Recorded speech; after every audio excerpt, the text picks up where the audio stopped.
Olá, sou da equipe 5. Meu nome é Pedro Petri e vim aqui dar uma breve introdução sobre o método dos volumes finitos, trabalho solicitado para a disciplina de máquinas térmicas. Nossa equipe é composta pelo André Barros, o Arthur Barros, o Bruno Silva, o João Maneira, o João Reinoldo e eu, Pedro Petri. É, o que falaremos sobre é o Backward Facing Step, que foi proposto seria uma modelagem desse problema, que utilizaríamos um software de simulação CFD, e nessa modelagem a gente usa a produção do modelo, a simulação e o pós-processamento dos dados. A definição do problema é relativamente simples. O backward facing step é um tipo de escoamento que o fluxo de fluido sai de uma região ali descrita como o max e com dimensão h, ele passa por uma dimensão de altura h mais s, como descrito ali na imagem, e ele forma uma região de recirculação do fluido, de dimensão x1. E nisso, baseado no método dos volumes finitos, a gente queria calcular essa distância x1. E como para calcular essa distância a gente precisa dos números de Reynolds, para cada equipe foi solicitado os valores de Reynolds 0,1550 vezes n, sendo n o número da equipe, e como a nossa equipe é número 5, foram utilizados os números 0,5, 25 e 250. Dando continuidade à apresentação, após a definição do problema do backward facing step, proposto para essa apresentação desse trabalho, a gente tem que esse tipo de modelagem é amplamente conhecido por possibilitar o estudo de turbulências em um fluxo interno, porque a separação do fluido acontece na mudança de geometria, é, nessa mudança abrupta aqui, né, do H para o S, fazendo com que aconteça essa zona de recirculação do fluido, dado pelo x1, né, o comprimento da parede aqui da quebra súbita, até o ponto de onde acontece essa recirculação. Isso aí vai depender de alguns parâmetros, como o Reynolds, que depende também da velocidade do fluido, viscosidade, e as condições dadas pela figura, né? Como os comprimentos úteis, LU e LD, o H, H mais S, nada mais é como foi considerada metade da geometria, né? E a largura aqui, W sobre 2. Tem outros pontos de interesse também, dado pelo x4, pelo x5, também serão considerados. E esse tipo de escoamento ele pode ser encontrado em várias aplicações no mundo real, como fluxo de ar através de um carro ou através de um spoiler, dentro de um combustor. Então, tem uma série de aplicações, assim, quando a gente olha para uma... Aqui a gente considera uma geometria, digamos assim, regular, mas tem várias questões que a gente consegue simplificar e chegar em algo parecido, né? Com essa modelagem que vai ser discutida nos próximos slides, pela modelagem e produção do modelo.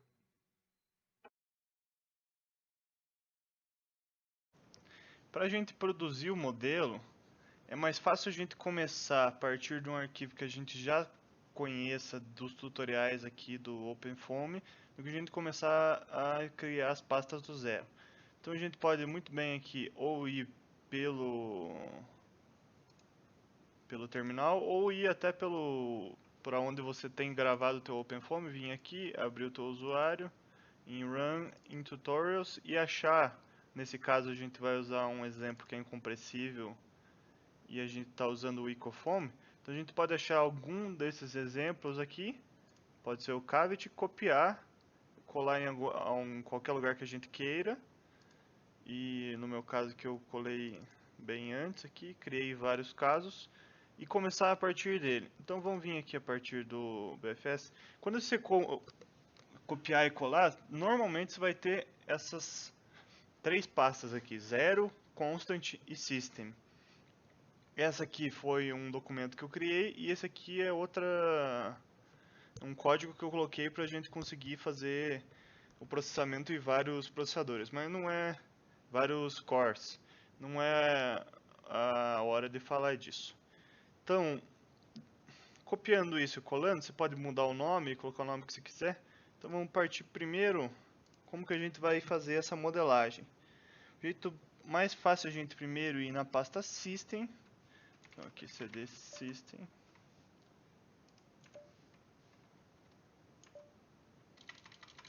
No interno cd bfs 250 aqui. Vamos dar uma olhada no que tem dentro da pasta System. Então a gente tem block mesh dict, que é o que vai, como que a gente vai gerar a nossa malha. Essa pasta a gente tem control dict, que é como que a gente vai controlar a simulação. Isso aqui também essa outra pasta é por causa da biblioteca que eu coloquei para ele usar mais de um núcleo. FV Schemes vai ter a ver com o jeito que ele vai resolver, tanto FV Schemes quanto FV Solution vai ter a ver como que ele vai resolver as equações numéricas lá que ele vai chegar. E esse aqui também tem a ver com outra coisa que não faz questão agora. Então vamos ver primeiro aqui o Block Mesh Dict. Dá uma olhada aqui o que a gente precisa fazer aqui. Eu acabei esquecendo aqui, ó. Eu incluí essa pasta aqui, parâmetros, que é aquela pasta que eu falei que eu incluí ali antes. Vamos lá antes nela. Deixa eu dar ali, ó, parâmetros aqui. Vamos entrar em parâmetros.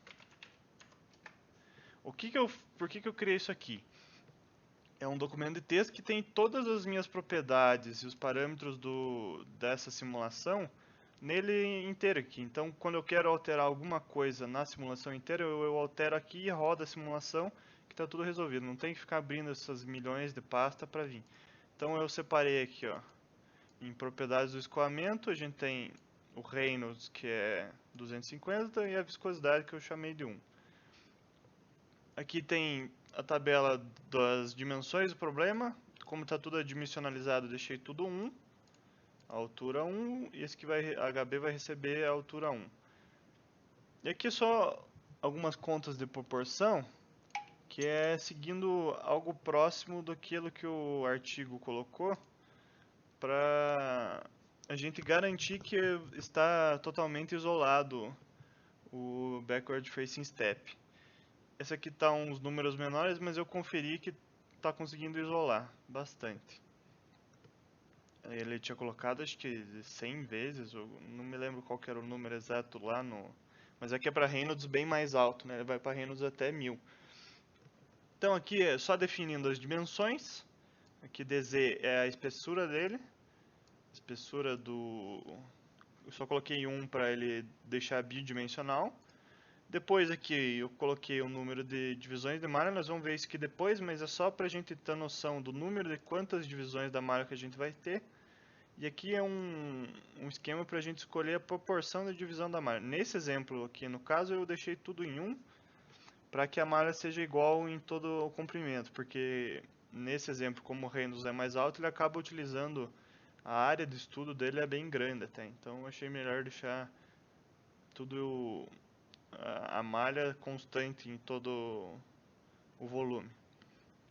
Depois aqui a gente tem os cálculos da velocidade e aqui é só para a gente manter uns cálculos aqui para a gente controlar o DT e o tempo, a variação do tempo, cada passo de tempo a gente quer descobrir e qual vai ser o tempo base para que a gente consiga manter os números de Coran e os erros lá mais razoavelmente baixos. Mas isso aqui a gente explica depois. Então deixa eu voltar lá pro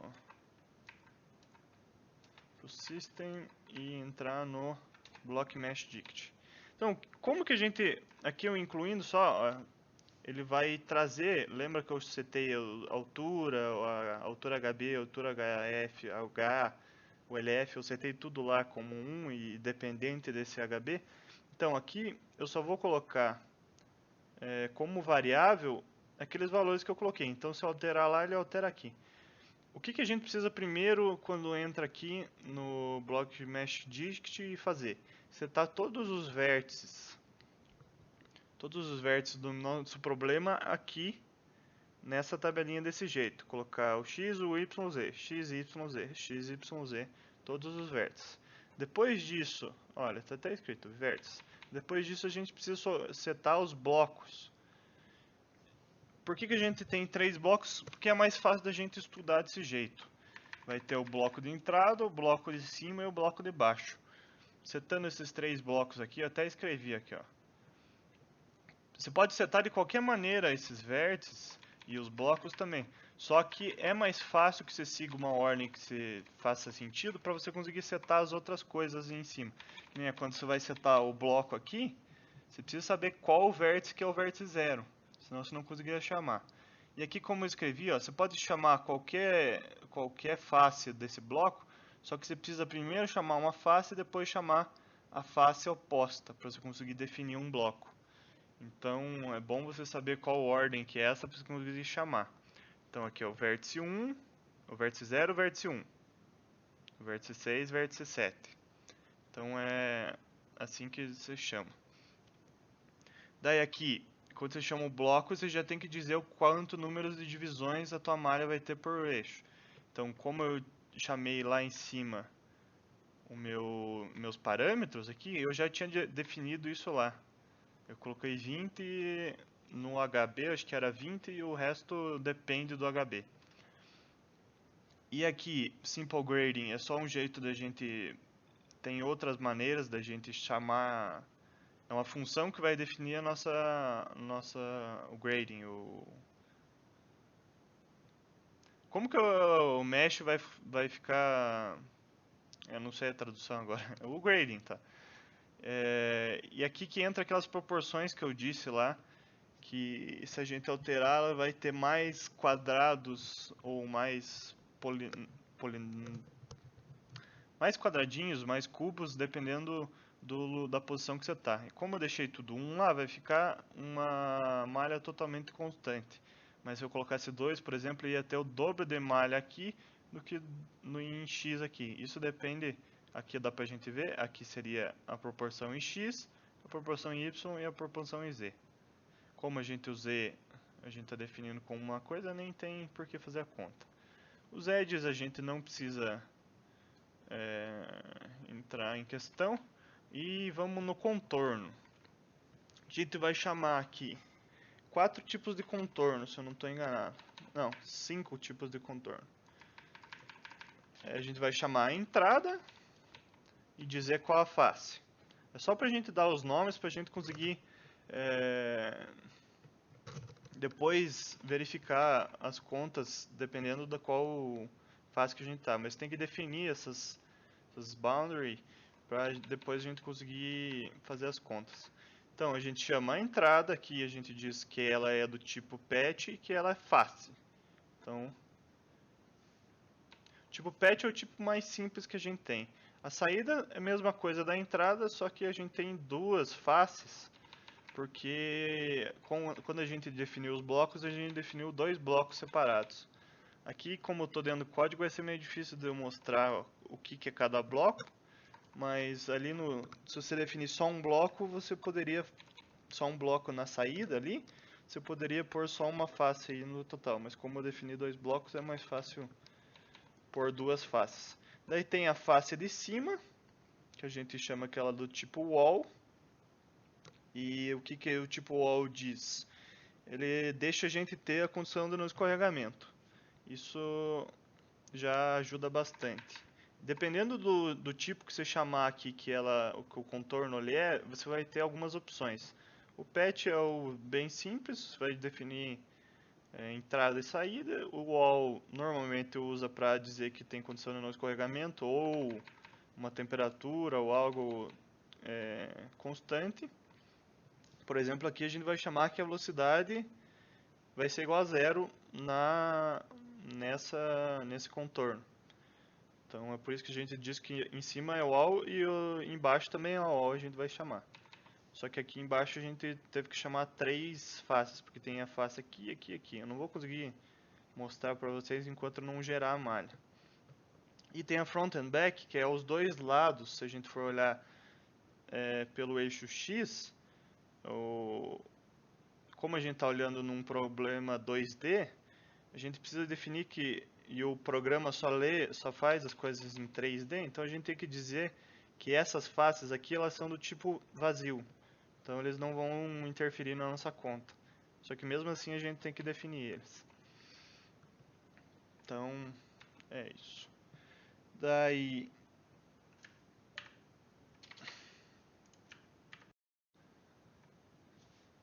agora vamos dar uma olhada, ó, vamos ver o que tem aqui pra gente olhar. Vamos pro Control Dict. Tem que ser nano. Vamos dar uma olhada no Control Dict. De novo aqui, a primeira coisa que eu fiz foi incluir os parâmetros lá que eu tinha escrito. Lembra que eu falei que tinha alguns problemas que a gente tinha que definir o espaço de tempo que a gente ia fazer o estudo, e dependendo do DT também a gente precisava definir para que o Coran ficasse mais baixo. Então aqui é praticamente qual que é a primeira coisa que você precisa fazer? Dizer qual que vai ser o resolvedor da equação, qual a aplicação que vai ocorrer. Nesse caso a gente está usando o Ecofoam, que é uma aplicação um aplicativo, entre aspas, assim, que resolve em laminar. Aqui você diz aonde que ele vai começar, pode ser qualquer valor, se você quer começar do 0, quer começar do 1, depende.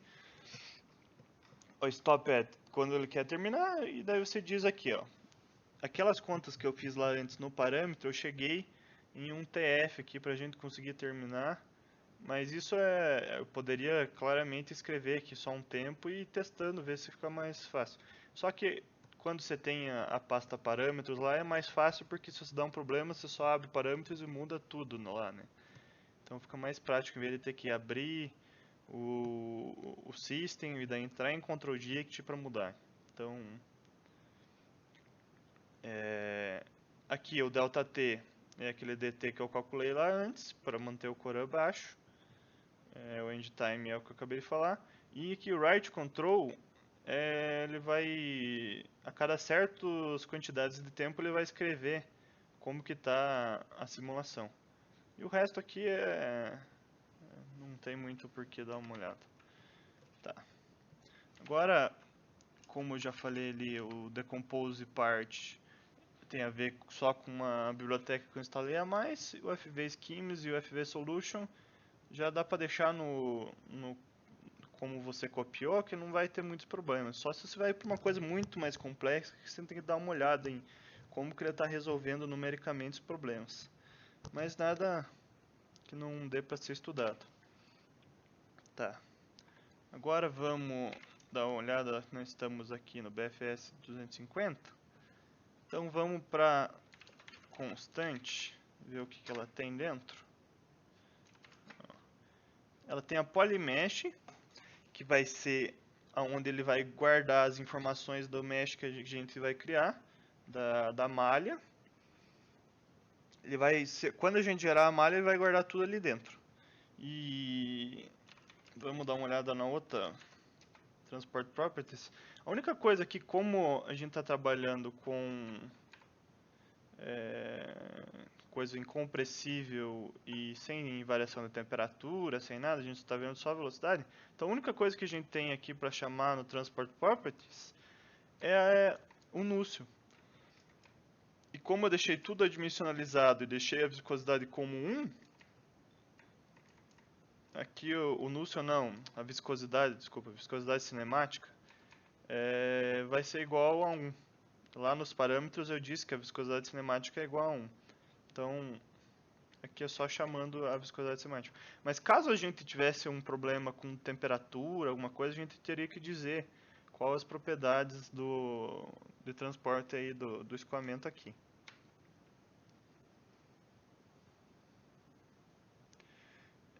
Dá para abrir aqui a Polymesh,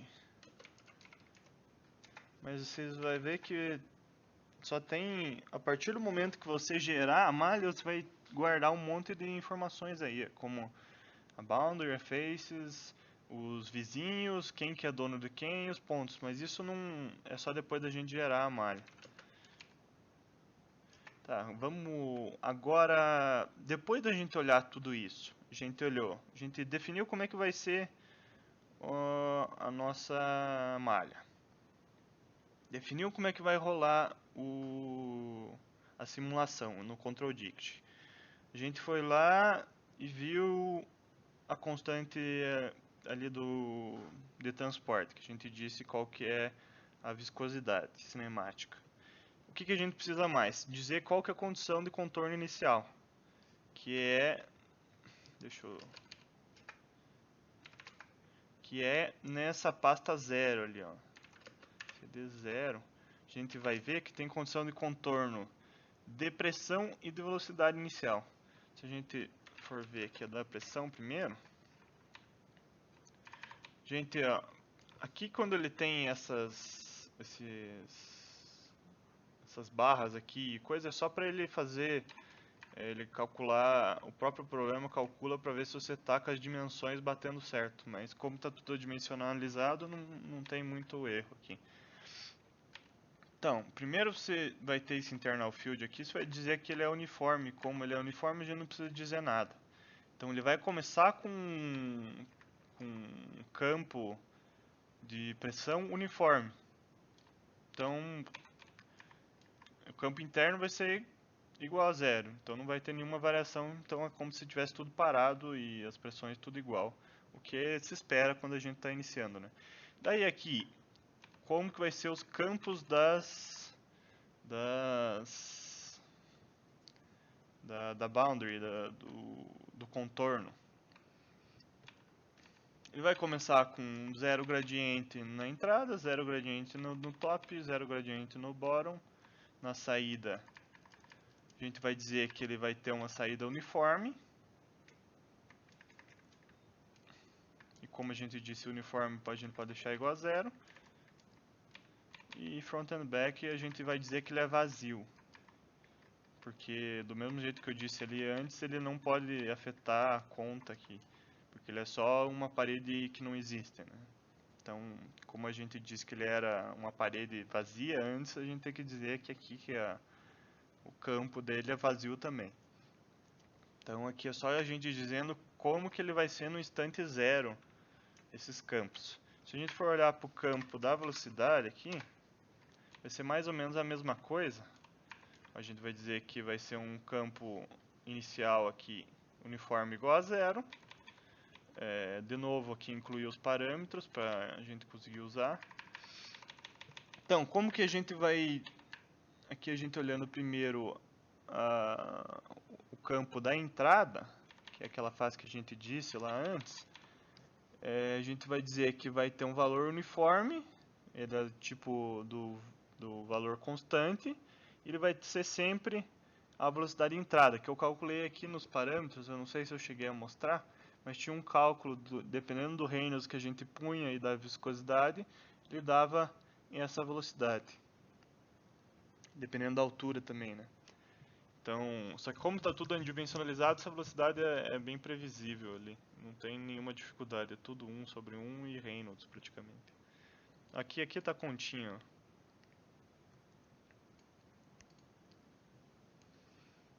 H e V igual a 1, então Reynolds vai ser praticamente igual, certo? Tá, a entrada a gente diz que ele entra com uma velocidade constante, a saída a gente diz que ele não tem gradiente nenhum.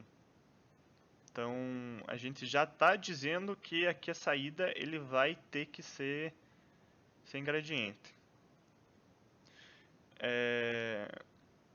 Aqui, lembra que a gente chamou o bottom e o top de wall? Então é para isso que a gente IPA. Quando a gente chama de wall, a gente libera essa opção da gente chamar que é do tipo no slip. Então ele vai ter a condição de não escorregamento em cima e embaixo. O que faz parte do nosso modelo. dizer que ali na face inferior, na face superior, tem a condição de escorregamento. E de novo aqui, front and back, a gente diz que ele é empty, para ele não interferir na conta. Tá, como eu já disse qual que vai ser as dimensões, já disse como é que vai rolar a simulação, já disse qual é a constante das propriedades de transporte, e já disse quais são as condições iniciais, a gente só precisa rodar o programa agora.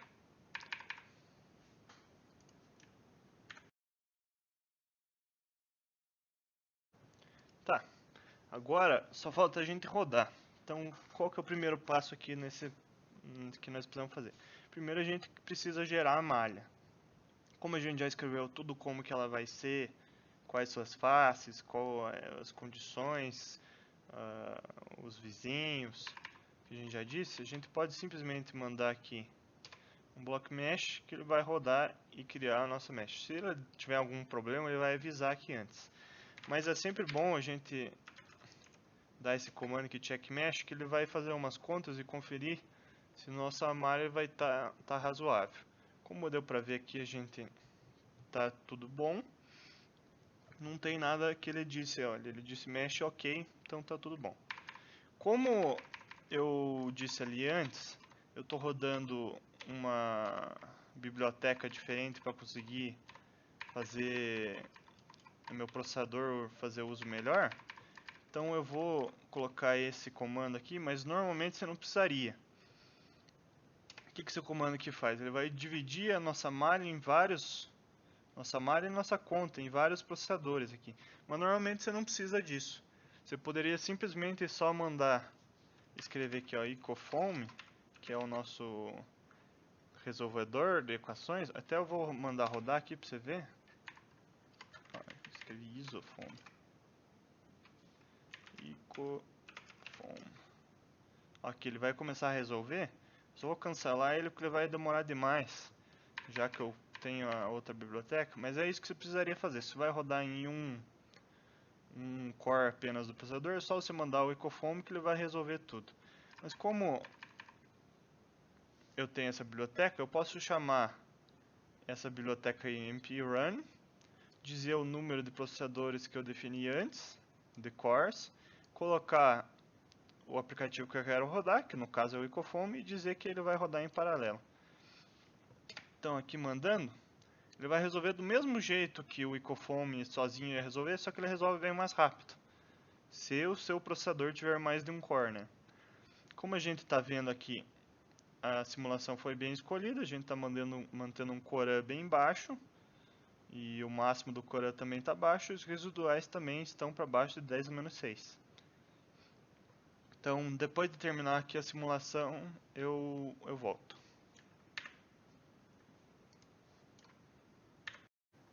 Só mostrando o resultado aqui da simulação.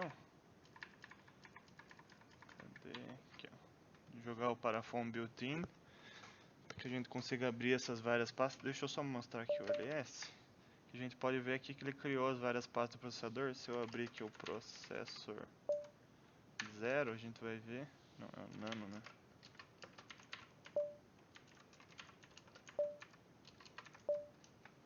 Opa, por que eu estou escrevendo errado?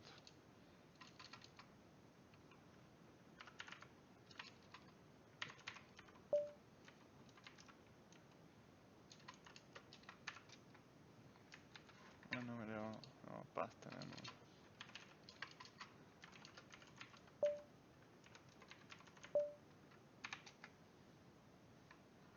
Por que não está querendo abrir? Eu estou escrevendo errado? Tá, mas que seja. Ele era pra ser uma pasta, mas por que não tá abrindo? Ah, eu já entrei, tá. Tá aqui, ó. Dentro de cada processador, ele vai ter os instantes de tempo e dependendo do lugar da malha que eu cortei, ele vai corresponder a isso aqui. Então deixa eu sair daqui. Dá um LS aqui e a gente vê de novo aqui. Então vamos ir lá pro parafoam e pôr o built-in para ele conseguir rodar o caso desse Decomposed aqui. Aqui a gente pode ver o caso novamente aqui rodando. Esse caso aqui do Reynolds 250, ele não convergiu pro dado do experimento lá e dos dados que a gente tinha para comparar.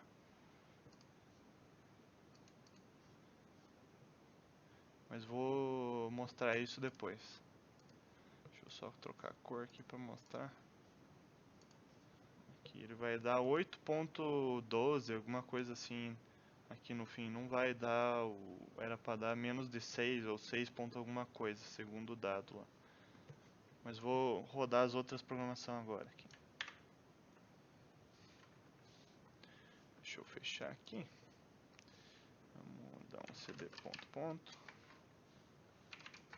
Aqui eu já estou para fora, já estou no RAM, então vou abrir agora a do BFS 0.5.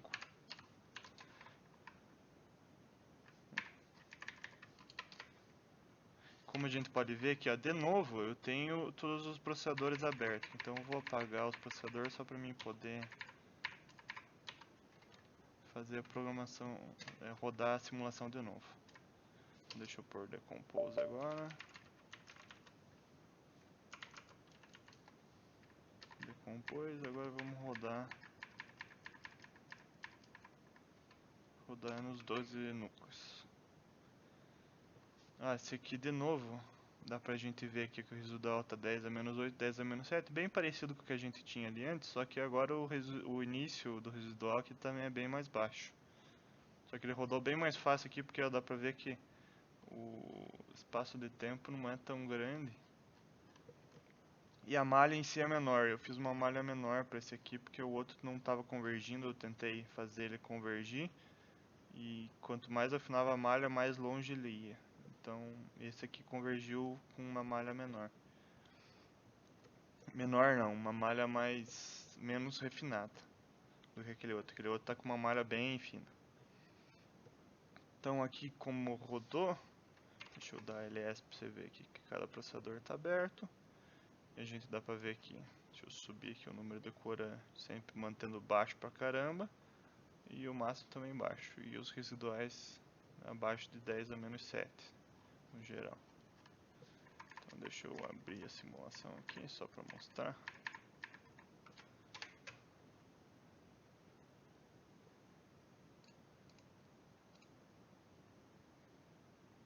Ó, rodou de novo. E aqui como é uma velocidade bem menor, eu acabei diminuindo, na verdade no outro caso eu acabei aumentando esse pescoço aqui para ter certeza que ele ia estar com o escoamento definido. Deixa eu só mudar a cor aqui, fica melhor de enxergar. Aqui dá pra gente ver que o escoamento ele fica bem rapidinho,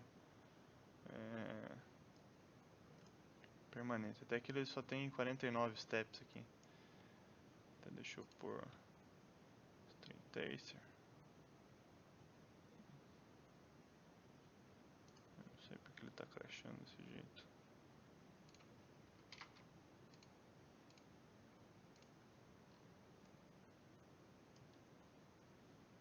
Deixa eu pôr do 5 pro 20.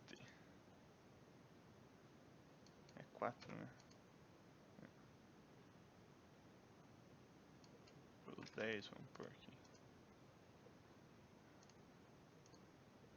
Ó, tem a formação de um vórtice aqui. E como a gente pode ver, ele fica praticamente constante depois. Esse aqui é um que convergiu, se a gente for ver ele vai dar 0,36 alguma coisa aqui depois. Depois a gente confere isso aqui. Mas esse caso aqui convergiu. Deixa eu sair aqui e fazer a simulação do outro.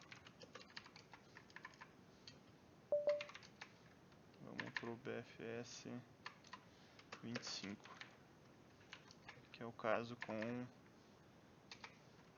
o Reynolds A25.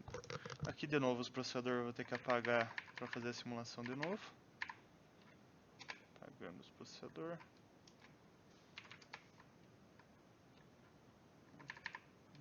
Tá travado aqui, não sei porquê. Ué, o que aconteceu?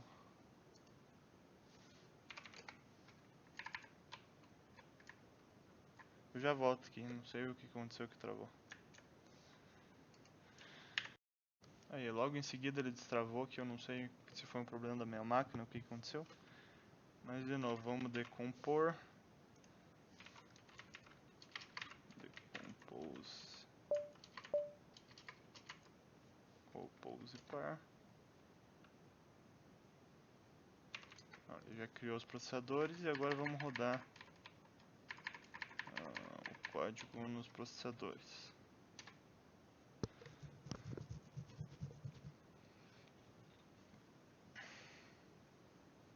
Dá pra gente ver o tempo aqui. O Coran também está bem baixo, o Coran. Os residuais também estão para baixo de 10 a 6 aqui. 10 a 6, 10 a 7.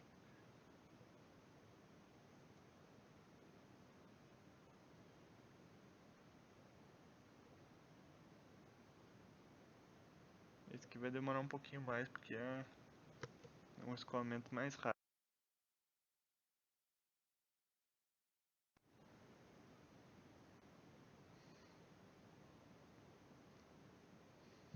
Eu volto quando eu terminar aqui.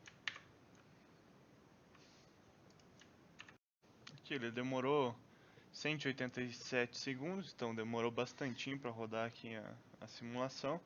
E fez um tempo de 2.8 segundos. É até um pouco exagerado esse tempo que a gente vai ver ali depois que eu rodar a própria simulação. Mas dá pra gente ver que o Coran ficou bem baixo, até não precisava ficar tão baixo assim. O máximo também ficou bem baixo. Os residuais aqui, ó, nesses tempos mais alongados, ficaram a 10 menos 11, 10 a menos 10 aqui. Claro, porque ele já estava em permanente, já tem tempo. Mas se a gente olhar aqui pra cima, ó, já tem um bom tempo que ele tá. Tudo bem que aqui eu tô no segundo 2.7, mas ele manteve os residuais bem baixo e o Coran bem baixo. Abaixo de 10 a menos 6 ali. Então deixa eu rodar aqui a programação com o built-in.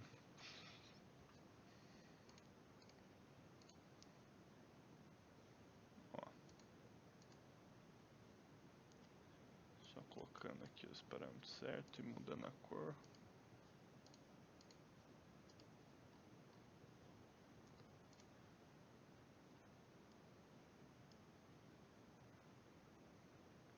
Ó, dá pra gente ver.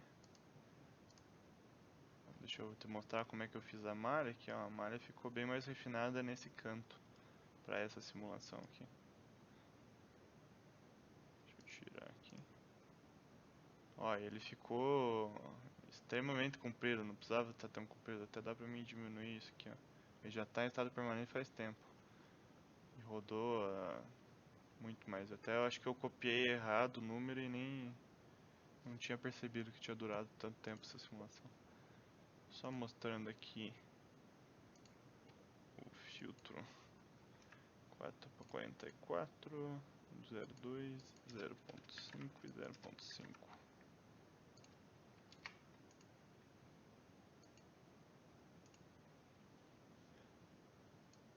Deixa eu pôr pro 10. Ele vai mostrar melhor. Ou pro 8 aqui.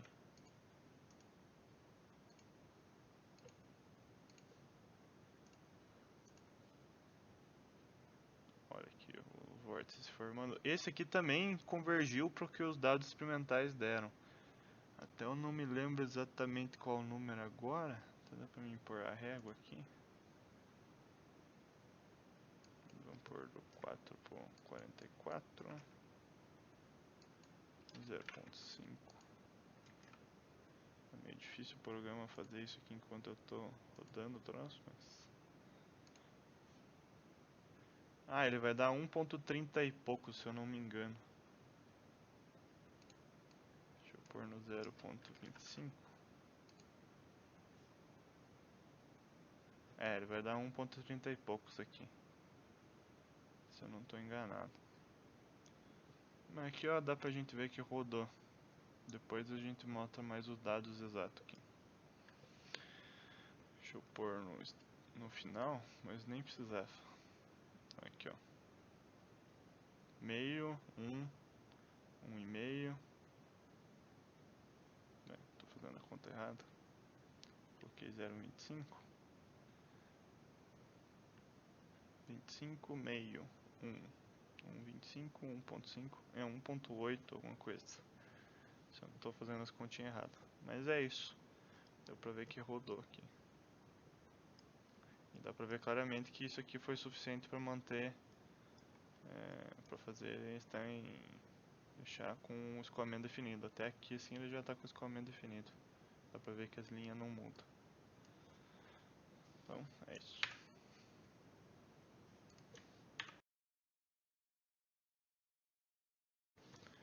Agora, depois da gente rodar a simulação e verificar que o número de Coran aqui está razoável e os residuais aqui também estão razoáveis, a gente pode partir para verificar o pós-processamento da nossa simulação. Então a gente pode abrir visualmente ele e também olhar os dados puramente a partir de gráficos.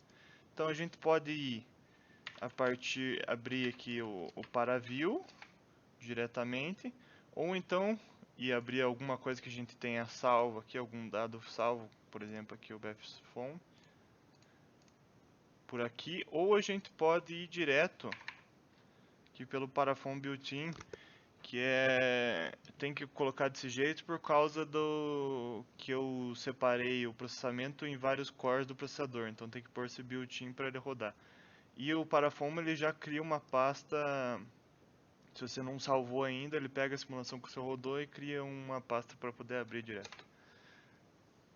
Então aqui abrindo, aqui só precisa pôr no Decomposed Case para rodar, porque é o tipo que a gente colocou. Se eu separei ele em vários processadores, preciso fazer isso.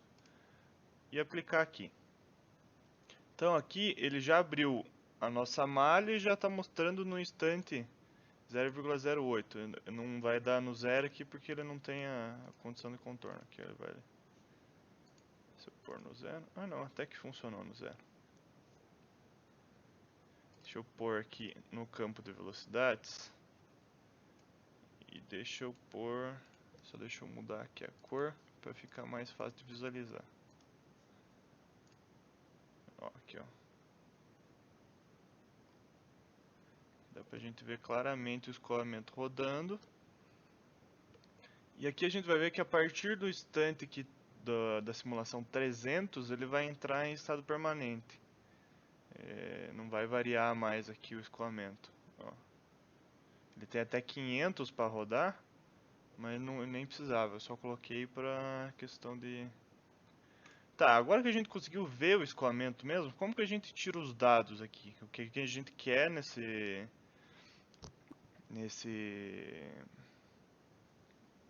estudo é saber qual é a distância de realocação aqui do escoamento, que ele vai juntar com a parede de novo. Então a gente tem principalmente dois jeitos de fazer isso. Primeiro, a partir desse string tracer, que vai procurar as linhas de fluxo aqui do nosso escoamento. Então a gente pode criar uma linha aqui que ele vai cruzar todas as linhas do escoamento que cruzar essa linha que a gente vai criar, ele vai mostrar aqui. Então só para a gente pôr aqui direto no degrau até o fim, na verdade não vou pôr até o fim, vou pôr até o 21 para ele mostrar esse outro vórtice que vai rodar aqui. Tá, 0 e 2, eu vou pôr 0.5 e 0.5 porque ele vai ficar no meio do nosso... E deixa eu baixar aqui a resolução. Acho que é isso por enquanto. Deixa eu pôr para ele mostrar com a velocidade. Deixa eu chegar mais perto. Aqui a gente vai poder ver as linhas de fluxo aqui, ó. Deixa eu pôr no instante 0. Ele pesa bastante aqui o computador para rodar isso aqui, come bastante RAM. Mas aqui dá pra gente ver a formação desde o instante 0 ali que a gente colocou dos vórtices aqui, ó. Deixa eu ver se eu consigo dar um zoom. Aqui tem outro vórtice se formando. Aqui ele, nesse começo, ele acaba formando até quase 3 vórtices aqui. Um aqui, um aqui, um aqui. E ele vai formar esse vórtice aqui e vai, por um momento, ele vai mostrar aqui também. Ó, 4 vórtices ali até. Aqui ele vai ter mais um vórticezinho menor aqui também. Mas se eu deixar rodar, ele vai tomar muito tempo, então eu vou pro instante final que ele já tá no... já tá permanente isso aqui. Então dá pra gente ver claramente aqui, ó, comparando com o que a gente tinha aqui, ó. Deixa eu ver se eu consigo mostrar. É bem isso. Deixa eu dar o zoom.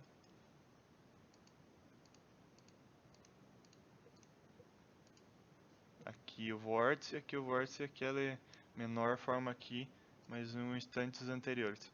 Tá, dá pra gente ver onde é que tá os vórtices e onde que ele realoca, mas como que a gente mede isso? Tem uma ferramenta bem legalzinha aqui que é Ruler, que é simplesmente você pôr uma régua. Ih, por que ele crashou aqui? Aí, agora foi. Então eu vou pôr uma régua do 10 ao 50 no 0.5 e 0.5. Eu não sei porque ele tá crashando isso aqui. E pôr no Ruler Mode. Então aqui, como tá tudo adimensionalizado, essa altura aqui a gente só disse que é 1, não disse que tamanho que é nem nada. E esse comprimento aqui tem 40. Então cada um desses quadradinhos, como eu disse que a graduação é 1 de comprimento, é essa mesma altura. Então, aqui a gente tem 1, 2, 3, 4, 5, 6, 7. O resultado vai entre 7 e 8, 8 e alguma coisinha. A gente não consegue ter um resultado muito bom a partir desse método aqui, porque simplesmente não tem linha de fluxo aqui, ainda mais porque a gente está procurando um lugar onde a velocidade é 0, onde ele vai realocar. Então a gente não consegue dizer muito claro, a gente vai, tá entre 7, 8 e 9.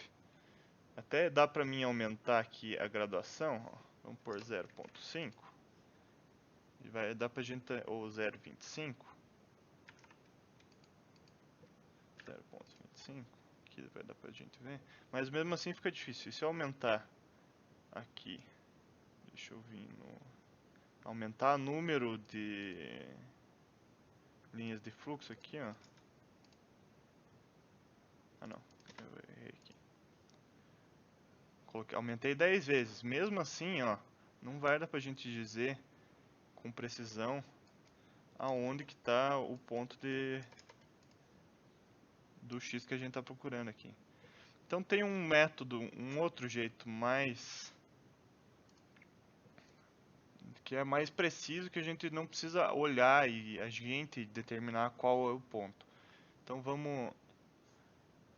qual é esse outro jeito? Esse aqui é o jeito gráfico, então a gente vai, o jeito que a gente vê. Então eu vou vir aqui e colocar mais um filtro. Vamos aqui para o filtro de data e vamos pôr no plot overline. O que a gente vai fazer? A gente vai fazer que ele me diga qual é os dados na linha do eixo X aqui no 0, 0. Então o que a gente vai querer ver? Qual é o ponto aqui dessa face inferior que a velocidade vai ser 0? Então eu vou pôr... primeiro deixa eu só... Eu vou pôr na altura 0, mas ele vai pegar o dado logo acima, que vai ser 0 ponto alguma coisa, dependendo do grid que a gente fez, né? Então deixa eu pôr 0.5 só para não desencarnar de consciência. E resolução dá pra gente deixar nisso aqui por enquanto. Aqui ele vai te dizer, ó, todos os dados que ele já tem, ele te mostra aqui no dado. Que eu só falei, ó, plot overline, faço um gráfico em cima dessa linha. Mas eu não disse o que ele queria. Aqui a gente tem pressão, temos comprimento de arco, tem velocidade no Z, velocidade no Y, velocidade no X e velocidade, a magnitude geral, e os pontos. O que a gente está procurando é a velocidade no X. Olha aqui como que ele mostrou já. Deixa eu tirar o zoom. Deixa eu até fazer um troço diferente aqui. Ih, não é isso que eu queria. Aqui, deixa eu pôr esse escoamento aqui. Só pra gente conseguir ver. Ué, por que não tá mostrando? Ah, tá.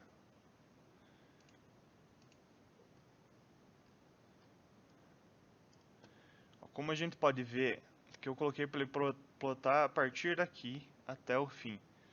Dá para se esperar que nesse ponto a velocidade é igual a zero. Então a gente tem uma coisa. E daí a gente olha que no ponto 6 é aqui no meio do vórtice, um pouquinho mais para cá, é o lugar onde ele tem maior velocidade. Que provavelmente é aqui nesse centro do vórtice. E chegando aqui por 8, alguma coisa, a gente vai ter o lugar onde ele vai realocar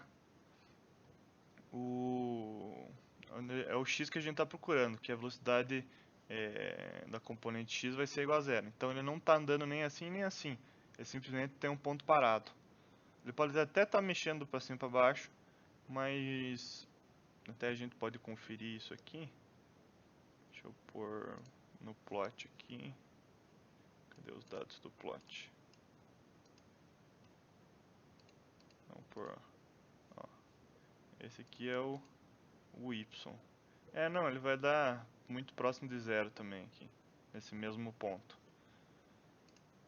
Mas o que a gente importa é o ponto que ele não está se deslocando aqui nem para cá nem para cá. Que vai ser esse 8,12, alguma coisa. Até dá para mim aumentar a resolução para achar um número mais exato. A gente não vai achar exatamente o zero, mas ó, dá para a gente interpolar esse 136 com esse 132. Vai dar 8,134. Então, é esses dois jeitos que a gente tem para verificar qual é essa distância de realocação. Então, aqui a gente pode ver pela régua e pode olhar pelos dados também. Dá para a gente ver também e colocar outro filtro aqui, que vai ser o filtro, até eu não me lembro onde é que ele está, mas é o filtro dos gradientes. A gente pode ver aonde que o gradiente de velocidade vai ser máximo, o gradiente de velocidade em x. Resumindo, é um pico no gráfico do gradiente. Daria exatamente nesse mesmo local aqui que a gente está vendo.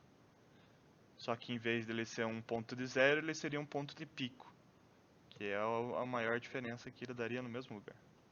Então é isso sobre pós-processamento.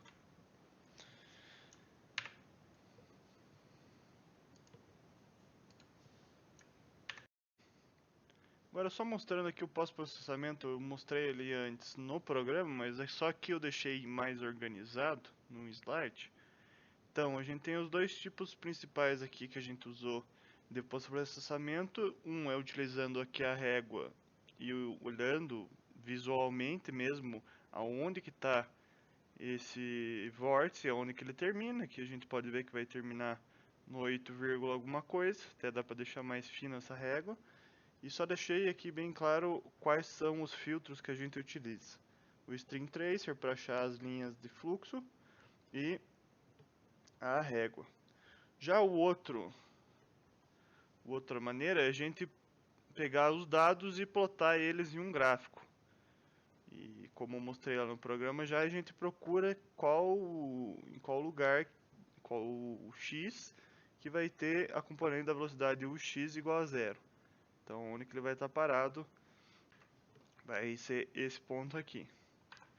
Então, a gente usa o plot overline, coloca ele no y igual a zero, coloca a régua no lugar certo e seleciona a componente de velocidade x. Ele vai plotar aqui, então a gente vai achar aonde a velocidade for zero, é aquele ponto.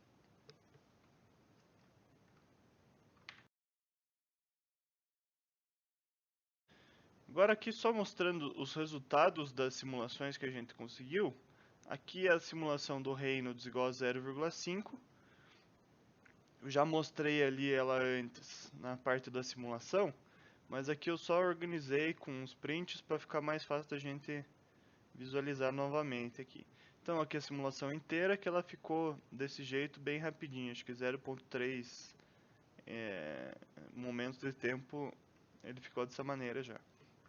Então dando zoom aqui, colocando lá no Stream Tracer, a gente pode ver visualmente que aqui ele está em 0.1, perdão, acho que está em 0.5, 0.25, 0.25 essa régua tá. Então ele vai estar entre o 0.25 e o 0.5. Esse ponto de velocidade zero. Dá pra gente só visualizar. Não dá pra ter muita certeza com essa régua. Então é por isso que a gente passa para o outro pós-processamento, que é olhar os próprios dados.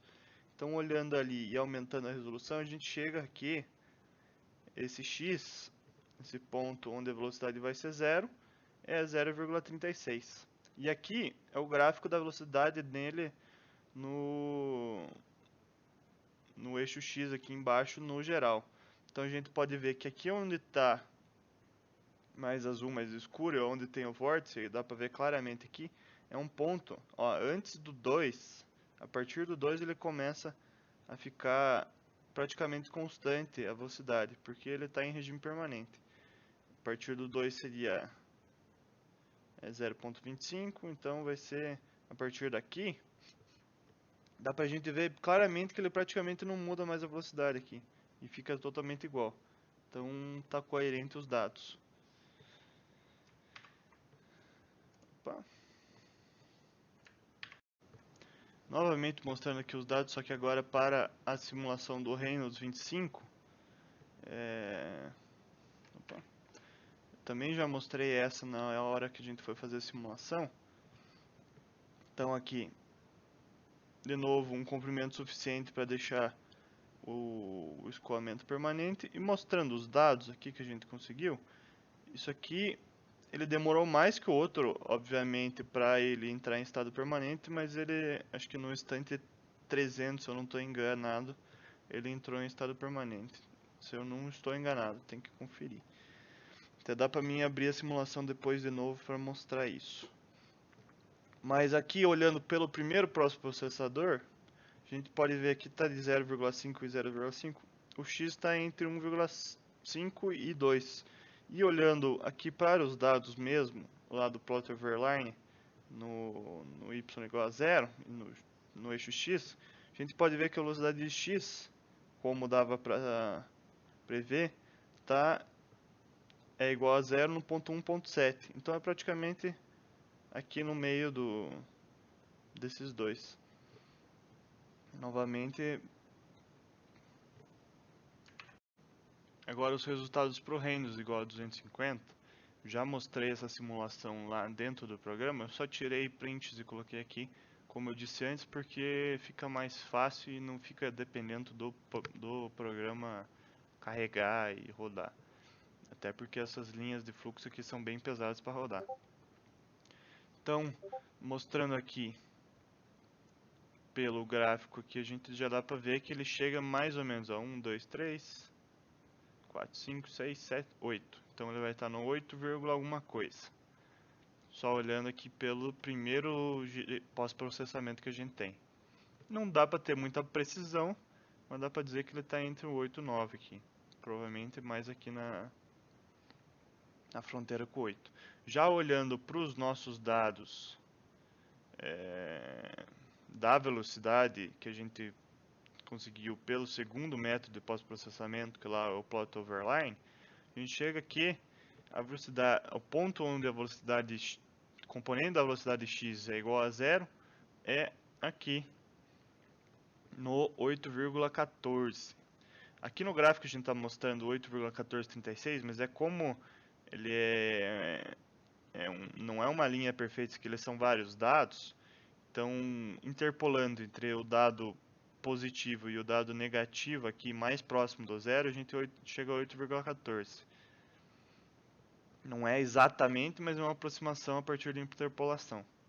Não dá para a gente ter números significativos menores do que isso. Só 8,14. Essa simulação eu fui afinando bastante a malha dela. Como ela é bem mais comprida aqui, ela não fica o escoamento definido tão rápido igual as outras, que nem a 0.5, ela praticamente define já aqui no 2 ou no 3, no comprimento 2 ou 3. A de 25, dá pra mim até voltar aqui, num comprimento, aqui dá pra gente ver, quase no 6, no 7 ele já define. E essa aqui não, ela praticamente vai definir lá no 20, que dá pra tá com essa coisinha na frente, mas é lá no 20, mais ou menos. Talvez um pouco mais para frente que ele vai definir. Então, eu não pude utilizar o método que eu tinha feito, que era concentrar a malha, até eu devia ter mostrado isso, concentrar a malha mais nesse ponto. Tanto no 0.5 quanto no 25 eu fiz isso. E aqui a malha ficou bem mais grosseira nesse ponto do que nesse. Aqui ficou bem concentrada a malha. Já como esse aqui era um experimento que utiliza bem mais esse espaço na longitudinal, então eu deixei uma malha constante. Então eu tive que refinar bastante a malha e deixei o número de Coran bem baixo também. Então acabou demandando bastante dos resultados. E mesmo assim, esse X ia aumentando de pouquinho em pouquinho. Então eu refinei bastante até que a gente chegou nesse resultado.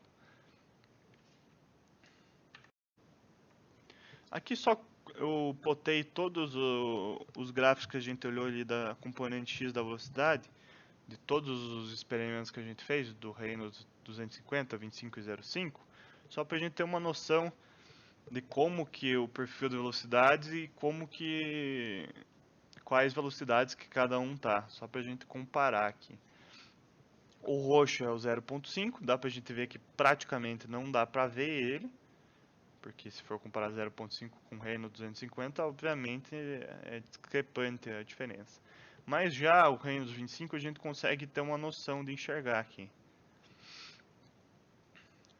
Já dá pra dar uma olhada. Só pra gente olhar, ó, o Reynolds 250 vai ser fácil da gente ver que ele tá com essa mesma cara. Que aqui ele só tá um pouco mais esticado porque o gráfico ficou mais alto, mas é a mesma cara. Já para esse Reynolds 25, dá pra gente ver que ele tem um pico de máximo, um de mínimo e daí ele volta pro normal. Aqui é a mesma coisa, só que é mais atenuado porque, né, o Reynolds 250 acaba comendo o gráfico. E o 0,5 a gente vê que ele tem um ponto de mínimo aqui, um pouquinho de negativo no vórtice. Todos aqui os gráficos vão ter um pouco de negativo no vórtice, porque é o ponto onde a velocidade está fazendo aqui, então ele vai correr para cá, em vez de correr para cá. É isso que acaba gerando os vórtices. E depois ele vai lá para cima e praticamente fica constante, que é o que a gente imagina. Olhando o gráfico dá para a gente ter noção que rapidamente ele já fica um escoamento definido, diferente dos outros aqui. Esse aqui também fica rapidamente, mas nada comparado com esse aqui, que acaba ficando definido praticamente no 40 só. Ficando igual, né?